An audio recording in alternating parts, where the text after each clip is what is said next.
Hello and a warm welcome to Federal's special program, Capital Beat. In a landmark verdict, Supreme Court today upheld the abrogation of Article 370, saying that this provision of Article 370 was temporary and J&K is an integral part of the country.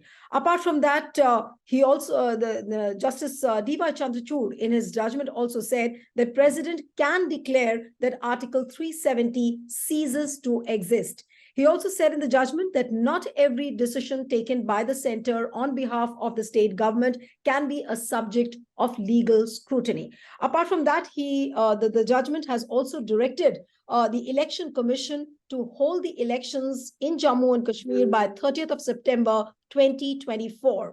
And the judgment has also directed the authorities to restore statehood to the UT of J&K as soon as possible. So how does one look at this particular judgment? Does it become a turning point as far as the Jammu Kashmir politics is concerned? How does it pan out for BJP? How does it pan out for the opposition parties as well? Joining me now is a special panel. Joining us is Muzaffar Shah, who is a senior leader and president of the Awami National Conference. We have Dipanshu Bhatt, who is the spokesperson of the Jammu Kashmir Congress. Thank you so much, both of you, for joining. We have Pushparaj Deshpande, who is the director of the Samrid Bharat Foundation. Thank you, Pushparaj. We have deputy editor of the Frontline, TK Rajlakshmi, with us. Thank you so much, Rajlakshmi. And we have Puneet Nicholas Yadav, a senior editor with the Federal. Thank you, Puneet, so much. And let me begin with Mr. Muzaffar Shah. Mr. Shah, what are your first thoughts to this judgment on the abrogation of Article 370? Does it come as a dampener on the aspirations of the opposition parties? The judgment that came in today, it's quite surprising. I think now there is no need of parliament in this country. There's no need of a legislative assembly. And you are giving full powers to the President of India. He can be guided by a couple of people in the government, in the cabinet, and that's about it. He can break in any state. He can mix and match anything without the concurrence of the legislature. This has been tested in Jammu and Kashmir, which has a historic background, which has a constitutionally historic background, and that was quite a dampener, as you put it. But I can say that today the federal structure of the country is under target now. So please watch out from Kashmir to Kanyakumari, north to south, east to west. Everybody watch out. There can be a problem at your doorstep anytime, and you will have no recourse to any legal authority. And the President of India, the Honorable President of India, can take any decision that he deems fit without asking the stakeholders or the government or the legislature. That is one part. But Mr. Shah, some would say that this statement, coming as it does from you, is an alarmist statement. Or do we read too much into it, as what you said, that you are giving full powers almost now to the president and he can do anything with an order? What kind of ramifications are you really worried for? Well, this we have seen with our own eyes in Kashmir. What the governor did at that time, how he assumed the power of the legislative assembly and passed those powers on ahead. And then those powers were transferred into the parliament. The parliament gave it to the president. That's very alarming. It is definitely very alarming. And as today we are saying that, look, there's so many judicial issues. The idea today was constitutionality. It was the constitution that was under debate. The special provisions that were given by the constitution of this country, given by the forefathers of modern India, ratified by the parliament, ratified by the Constituent Assembly of this country, the first Constituent Assembly of this country, ratified then by the Constituent Assembly of Jammu and Kashmir. So, and now after 70 years, you are saying no, they were all wrong. Yeah, the fathers of modern India were wrong. The fathers of the Constitution, who gave us the Constitution. After all, this Constitution, the Constitution that gave me 370, it did not come from China. It did not come from Russia. It did not come from Pakistan. So, Mr. It did not Shah, come from America. It came from the Constitution of this country. Mr. Shah, allow me to interrupt you. Are you Yes, saying please. that even after the verdict has come, whatever we have seen the verdict, are you saying that the chapter of Article 370 is still not over? You're not going Absolutely to wide open. It can never be over. And there are so many judicial matters that were not even referred to in the judgment. So this is what is going to be now put forth in front of our legal luminaries, our legal teams, then our leadership, and then a call will be taken that what is the next step that will be taken that is available legally to us. Are you not convinced with the constitutional aspects of the judgment? It has talked about No, constitutionality. Are you we not are convinced? not. No, we are not. Why? Why so? No, we are not, because it is one-sided.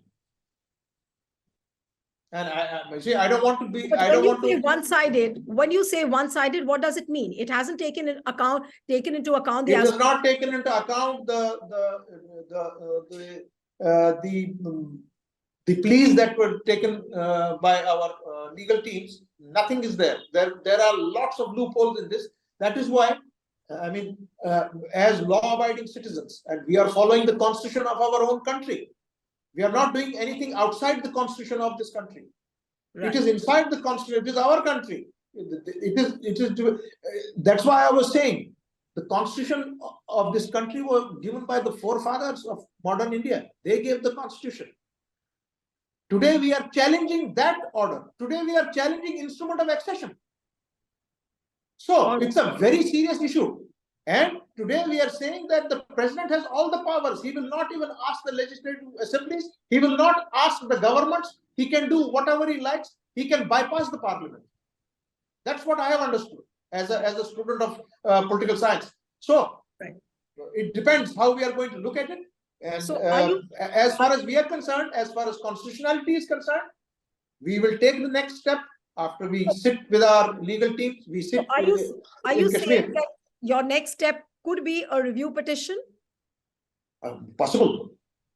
All right. Okay. I'll come back to you, sir. And then lastly, one more, because I might have to rush after some time. All right. Only one thing. People are supreme. They are supreme than anybody in supreme. We are going to hold elections. I hope they are held, because it's now 4 years they've been saying that as soon as situation returns to normal, we are going to hold elections. They have never held them. Now, when the elections are going to be held, you still have doubts in your mind whether they will be holding the elections despite the Supreme Court order now, a directive? Absolutely. Okay. Now, what I'm saying is, people are supreme. If the elections are held, they will give the verdict on two matters. Number one, whether they accept the decision of 5th August 2019. That's one. Two, unfortunate, whether they will accept 11th December judgment 2023. It is the people of Jammu Kashmir that will put a stamp of approval or disapproval whenever the elections are held. All right. I'll try and come back to you again. Let me go to Dipanshu Bhatt. Dipanshu, your party also, I mean, Congress is part of the Gupkar alliance. And what is going to be the strategy of the opposition parties, according to you, given the fact that now you will be seeing the elections happening by 30th of September 2024? How do you really plan to move forward? Because people now have started writing on social media. People have started saying that, now the entire opposition is bereft of any narrative, and especially after this verdict has come. Yeah, thank you, Ms. Neelu, for this question. First of all, I just wanted to clarify that as of now, the Congress party is not in the Gupkar alliance. We are part of the India alliance. We are the largest stakeholder of that. All right. So coming upon the narrative of the opposition, so let me make it very, very crystal clear that Article 370 was for us, the Congress party, or for all the opposition, not a political tool which we propagated, unlike the BJP. So right now, the issues are still there. If you just do a ground survey in Jammu Kashmir, what are the aspirations of the people? They want the restoration of statehood. They want 100% job security for themselves, and they want proper protection of their property rights. So these are the three issues on which the Congress Yes. party and all our other opposition parties will also come onto the ground and fight for the true aspirations of the people. You got to understand that the narrative which the BJP and the RSS are penetrating in the ground is very false and unethical.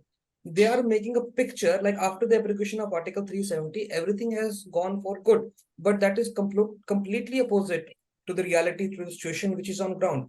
We have seen rising terrorism, we have seen rising corruption, we have seen rising unemployment rate. Our whole social fabric of a state has gone for a toss. But now they're trying to say that after the abrogation, everything will fall into the place. But that is not the case in last 4 years. From the last 4 years, what we are seeing in Jammu Kashmir is completely a leaderless, lawless, and a visionless land. And only optics, only photo ops, only propaganda has been there. Okay, Supreme Court has given its verdict. Majority of the people in Jammu Kashmir might disagree, but they cannot disrespect the verdict. It is a final call. We have to move forward, but we also have to focus on the two things which the Honorable Supreme Court has said. Point number one, restore the statehood immediately. Point number two, get into the election, get into the electoral process. The people of Jammu Kashmir are waiting to have their representatives. And these two things are clearly the political brief for the Indian National Congress. As I mentioned in the last Dipanshu, I want to understand from you that does Article 370 now become a part of your campaign? Will it become a part of the campaign in the run-up to elections in Jammu and Kashmir? In our campaign, be it in Jammu and Kashmir or be it in any part of India, we will only talk about three specific points which are there in the CWC right on 6th August 2019, that we will continue to fight for the complete state restoration, will continue to fight for the job security and the property rights. These are the things, this is the essence of the Article 370. Change the name, change the discourse statement, but the fine line will remain the same, that the people of Jammu Kashmir want statehood, they want election, they want jobs, they want property rights. All right. So for you, the matter on Article 370 is done and dusted. It's a closed chapter for Congress, which means. And you will, of course, these issues which you talked about pinpointedly as part of your campaign. If we go and read the Article 370, the essence of Article 370, the basic crux, the social security net is about 100% job security and property rights. So these are the two things which we will take it ahead. We will campaign and we will talk about the aspirations of the people from streets to the parliament. Right. All right. Now let me come to Pushparaj. Pushparaj, according to you, what is the larger import of today's verdict on abrogation of Article 370? Does it really set off a dangerous precedent? What are the larger ramifications which you see as part of today's verdict? Hi, Neelu. This is actually quite a complex issue, and taking hardened ideological positions from either the left or the right might make for good TV, but looking at the issue in absolutes doesn't do anything, except that we are speaking to PLUs, people like us. We can do that, but I'd like to take the look at this issue structurally from the point of statecraft and geopolitics. Firstly, even though this is an uncomfortable truth, the integrity of Article 370 was, and 35A, was being solely circumscribed over the last few decades. This wasn't to undermine the promise made to the people of Jammu Kashmir when the state seceded to India, but this was to integrate them further. And this, in a large extent, they have. By and large, the hearts and minds of the people of Jammu Kashmir have integrated with India. So we should take BJP's propaganda that basically tried to villain the whole state as anti-national with a very generous pinch of salt, because it is that propaganda that paved the way to socialize India for drastic action on Jammu and Kashmir. Secondly, the Supreme Court's decision is rather predictable. I mean, if you're taking years to take any kind of notice, let alone action on a matter, then it effectively becomes a fait accompli. And this has become the Supreme Court's modus operandi. In the electoral bonds case, it took 5 years to take cognizance. In the Maharashtra coup that happened, it waited like an unconscientious observer for the government to fall, two parties to be broken, and a new government to fall to form before it woke up from its slumber. I mean, these kinds of issues raise grave questions on the Supreme Court's legitimacy and credibility. But that's a separate issue. The larger issue here is of federalism, which the SR Bommai judgment holds as integral to the basic structure of the Constitution. It clearly says that any decision on a state has to be made in consultation with the elected state governments. Leave the abrogation issue aside for the moment. Let's do a thought experiment. The government of India should have ideally consulted the elected state government and the legislature on the issue of statehood and on the issue of elections. Instead, they've been completely rendered irrelevant in this entire process. Now, some in the extreme right may derive schadenfreudic pleasure from this, but this hits at the very heart of democracy because it undermines and circumscribes your choice, the people's choice and agency. The people of Jammu and Kashmir, who are Indian firstly and lastly, have been robbed of their choice to have a state and an election. And the BJP, which justifies every anti-people and anti-national decision that they impose on India as being ultimately okay because of their majority, is here undermining the majority of the people's will in Jammu Kashmir. And it's not just doing this in Jammu Kashmir. I'm deliberately saying this because some in the far right will argue that this is a Muslim majority state, so undermining the will of the majority is perfectly all right. No, the BJP has done this in Madhya Pradesh, in Maharashtra, in Bihar, in Arunachal, in Manipur, in Karnataka, in Tamil Nadu, where multiple state governments were either collapsed or are not being allowed to function because the BJP government interferes and undermines elected state governments. Now, this has grave consequences for India's social contract because we, the people of India, we have been rendered irrelevant by the BJP government. They are not just rendering the elected governments, they're also rendering our agency, our choices irrelevant. And once we are irrelevant, the government has no duty or constitutional mandate to ensure our development or welfare. And then, of course, there's a larger issue of elections when it comes to this particular state. The Election Commission today said that the conditions in Jammu Kashmir aren't conducive for elections right now. Now, doesn't this believe what the BJP government has been saying all along? And doesn't it raise fundamental questions on the manner in which Article 370 and Article 35A were abrogated? These are the fundamental questions that come to mind. Correct, sir. Correct. Very correct. All right. Okay. So let me come to Puneet now. Puneet, do you see the impact of this verdict on other states like the northeastern states where you have special provisions or special statuses? And now will Modi government have its writ large? I mean, how do you see things unfolding from here on, especially after this order? Well, Neelu, I wouldn't jump in to juxtapose what has happened with 370, whether with regard to the government or with regard to what the Supreme Court has done today, which is an extension of, being an extension of the executive. But so I wouldn't juxtapose that with the provisions laid out under Article 371. But I would certainly say that this particular judgment gives you a very bad and a very worrying precedent. Because what it essentially does, as Pushparaj and the speakers before me also pointed out, is that it essentially says a couple of things which are very worrisome. Firstly, it says that decisions taken under President's rule, even if they are irrevocable in their character, yes, can be held valid. Okay. Now, for instance, if you talk about 371, let's say in a situation where one of the northeastern states comes under President's rule, one of the northeastern states that's protected under categories of Article 371, the protections of Article 371 is under President's rule. And the government decides to rob that particular state of that protection.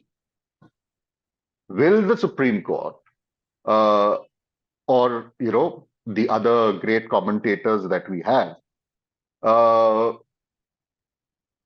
uphold that kind of an irrevocable decision?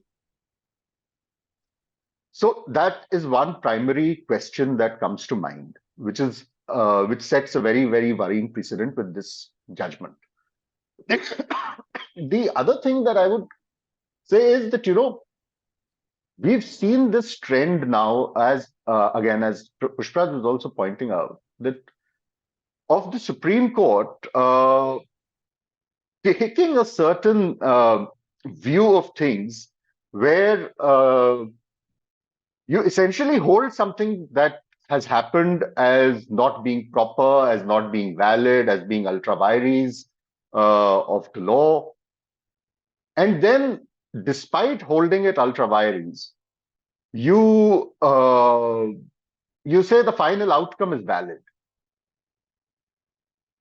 You know, it Yeah. just boggles my mind as a Mm. student of law, because we've seen this happen. The year, this year began uh, with the demonetization judgment, where you had the Supreme Court, uh, I mean, shockingly come up with this phrase that every something to the tune of, a reiteration of an adage, but something to the tune of, every sacrifice, every big cause demanding a martyr. You've basically made the entire state of Kashmir a martyr, and you want the Kashmiris to celebrate that. Is that what the Supreme Court is saying? And that happens again and again. What happened in the Maharashtra case? You said that the way the entire scheme of things with that preceded Uddhav Thackeray's resignation as the chief minister was invalid, unconstitutional, illegal. But then you raised your hands and said we can't do anything because he resigned. What happened in the Ayodhya case? You said that the demolition of the mosque was illegal, it was an egregious violation of the law, etc., etc. All these grand things were said. And then what did you do? You said take 5 acres and keep quiet. I'm surprised that they didn't offer the people of Kashmir 5 acres somewhere and say that, you also be happy, we're giving you 5 acres. So what is the precedent that the Supreme Court is setting, not once, not twice, but time and again in extremely sensitive cases? So these are things that really do worry me with regard to how the court has been functioning on matters which should not be dealt with in, I would go as far as to say, in such a cavalier manner. But what I would certainly say is that you have a continuation of what not me but several legal luminaries and people who have a far more superior understanding of the law and the courts than I have mentioned time and again, and particularly over the last few years, is that the court has become an executive's court. The common people, the people who dissent against the government, the people who do not agree with the policies and the prescriptions of the government, do not get the kind of justice that they should from the Supreme Court. And this is the Supreme Court. We're not talking about district judiciary or subordinate judiciary. So it does, I mean, I'm quite certain, and it's already begun, I think even before before Justice Sanjeev Khanna, who read his concurring opinion at the end, I think even before he finished reading, you had people from the BJP celebrating the judgment. And that certainly is now going to become a part of the whole BJP, their rhetoric that we integrated Kashmir. I have I mean I must say that this whole argument that the Supreme Court kept drilling upon, that Kashmir is an integral part of India. I don't think anybody, the gentleman from the Awami National Party who's on this discussion, I don't think he or anybody from Kashmir, any of the petitioners in this case, had ever argued that Kashmir is not an integral part of India. That was never the case. So why do you have to keep drilling this thing that, oh, the court has said that it has now been integrated with India? Do people of Kashmir not sacrifice for India? I mean, do you consider that their sacrifice as their own and not that of the country? You don't, right? All right. So, I mean, that's basically my point here, that you have the court that's acting as an executive's court instead of acting as a people's court. Okay. Yeah. Pushpraj, you were raising a hand, then I'll go to Raj Lakshmi. Yeah. No, I just wanted to make a very limited point. I don't want to eat into the limited time we have here. See, just to add on to Puneet's point, before 2014, the Supreme Court was so interventionist with the UPA government that there was, I remember analysts used to talk about the threat of judicial activism because it was encroaching on the executive's term. Post 2014, post 2015, it is swung to the other extreme like a pendulum. What's happening today can be characterized as judicial lethargy because everything that the judiciary does is post facto, it's retrospective. And as Puneet was saying, basically, it's like a fantastic TED talk. You hear everything, ye hona chahiye, wo hona chahiye, the constitutional norms are this, institutional norms are this. But finally, when it comes down to the boilerplate, they're effectively saying that what's happened is fait accompli and there's nothing we can do about it. So I mean, it's not the Supreme Court, it's a Supreme TED talk, honestly. Okay. Doling out justice, is giving us gyan. Okay. Interesting point, but harsh comments there. But Raj Lakshmi, now how does this verdict unfold politically? Of course, BJP will go hammer and tongs saying that they were the ones who integrated Kashmir, as what Puneet just pointed out. But how do things, does this verdict leave any room for the opposition parties? Many people feel that, what will the opposition parties like PDP, like National Conference, what will they do? What is the kind of narrative now they will carry forward, and when they go before the people? How does it unfold really for the opposition parties, to be specific with you? Yeah. See, I think there are, quite a number of things that can be looked at, the verdict itself. For the opposition parties to act on. For instance, the verdict, in fact, doesn't even look at the aspect of the downgrading of the status of J&K into two UTs, right? I mean, it retains the status of Ladakh as UT, but it doesn't look at the downgrading of these two, J&K also. And this whole issue about the instrument of accession itself, it was the reason why they acceded was because that it would be given a special status. So it was conditional on that, right? And that and the reasons are still there. I mean, I suppose valid. The reasons for giving J&K a special status. So I do not think that all those issues are just going to go into the back. Are going to sort of disappear into the background. The other issues remain that the verdict gives a long rope to the central government. As well as the president. Now it is entirely upon the central government to decide when elections will be held, when it should not be the case. I mean, the state assembly is not there. Statehood is not something that is guaranteed. I mean, it's not. There's no specific sort of timeline for statehood.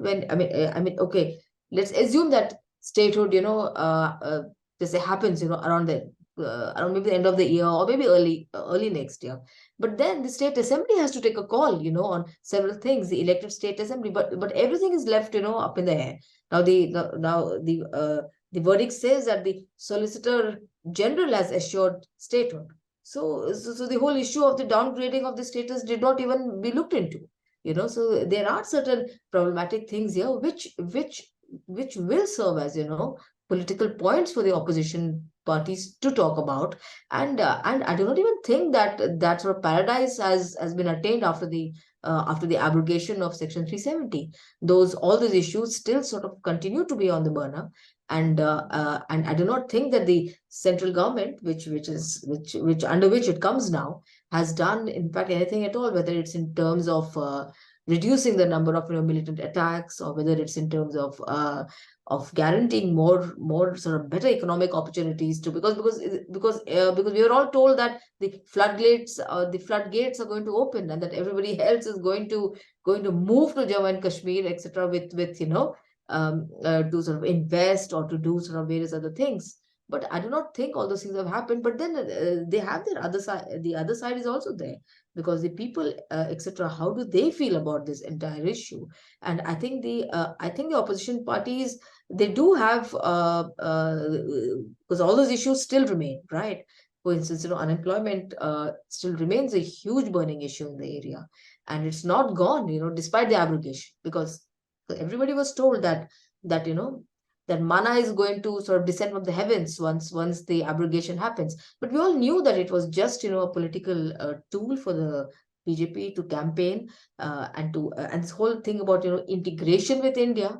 This is absolutely nonsense. I mean, it was always integrated. There was no question of it sort of not being integrated. And as someone said earlier, I think it was Taregami of this CPIM. He said, it's not a piece of land. It's not a piece of land. Real estate.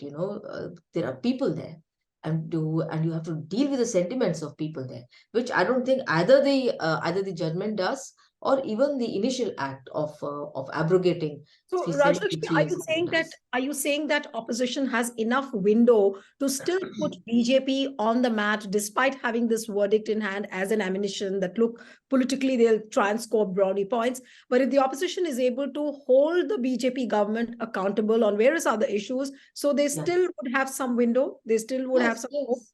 Yes, absolutely, Neelu, because it's not just a job, let's say political integration of geographical space into the rest of the country.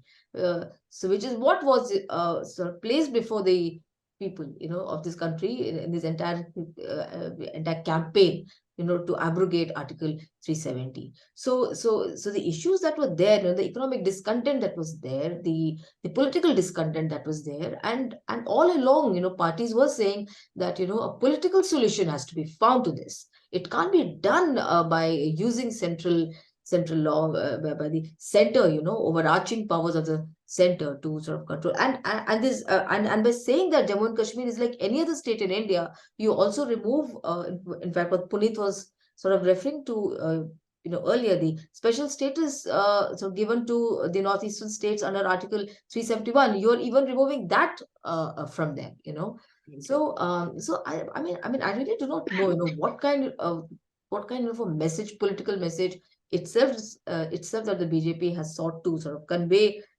by its campaign to abrogate, and is of course the judgment itself that comes in its aftermath. I mean, it's not a good, it's just not a good thing, really, because it does not address, as I said, the fundamental issues that sort of preceded the abrogation.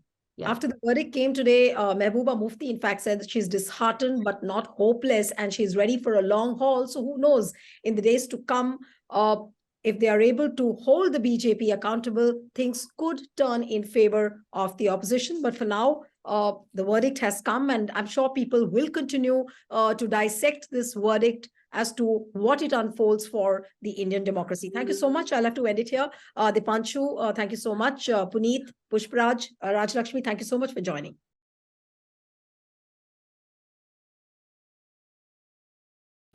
Subscribe to the Federal's YouTube page for more news and updates.